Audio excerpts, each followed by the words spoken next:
pekerjaan yang overload tetapi gajinya kecil. Nah, ini kan banyak ya. Saya juga pernah alamin ketika pekerjaan overload tapi gajinya kecil. Halo semuanya, Assalamualaikum warahmatullahi wabarakatuh. Kembali lagi dengan saya Rizky di edisi sharing.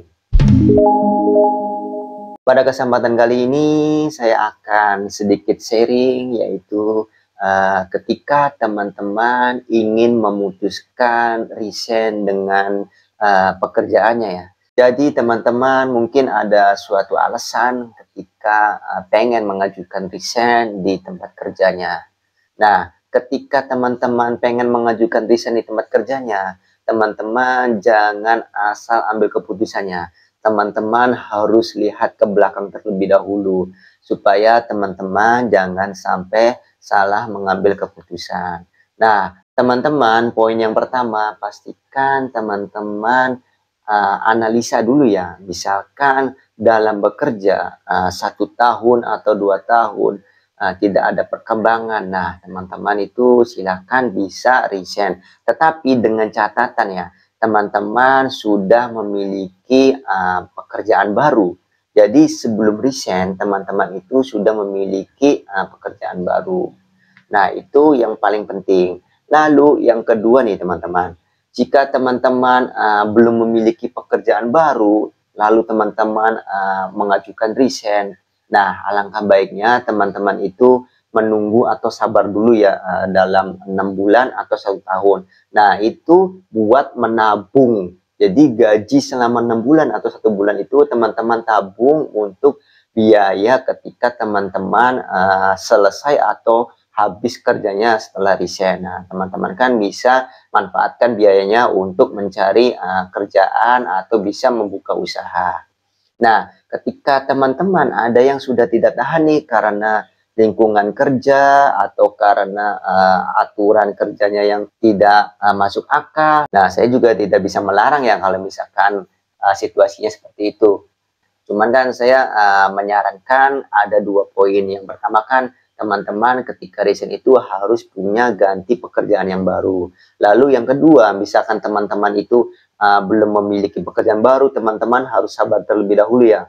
Nunggu 6 bulan, 1 tahun, atau 2 tahun buat nabung ketika teman-teman sudah tidak bekerja. Tetapi jika teman-teman sudah tidak kuat atau sudah tidak betah dengan lingkungan kerjanya, yaitu silakan ya teman-teman, saya tidak bisa melarang karena pasti sebab dan akibat ketika kita mengajukan resign itu kan banyak ya.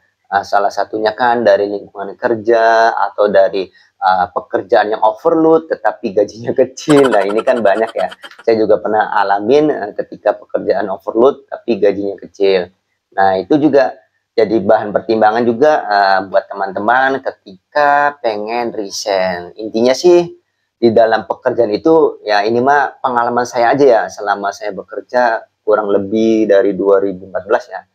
Intinya sih pekerjaan itu ada plus minusnya. Jadi nggak mungkin ada yang sempurna yang kita inginkan. Misalkan ada gaji gede, terus perusahaannya dekat dengan rumah, terus lingkungannya enak. Nah, itu nggak bakalan nemuin perusahaan yang seperti itu. Pasti ada plus minusnya.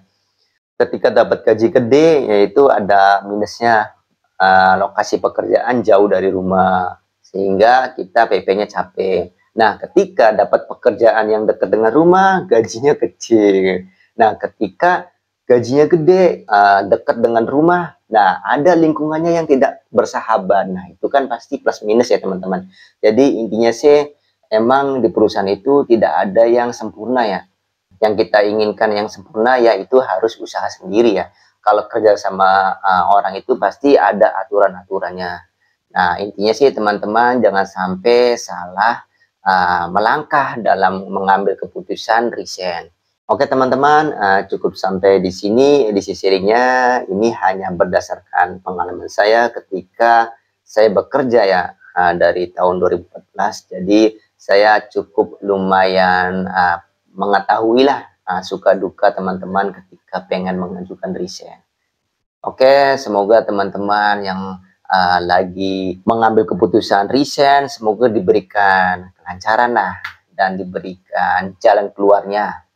ketika tidak ada jalan keluarnya, ya teman-teman harus bertahan di perusahaan itu. Tetapi teman-teman harus bekerja dengan ikhlas ya, karena supaya gaji teman-teman itu berkah untuk menafkahi keluarga atau istri ya.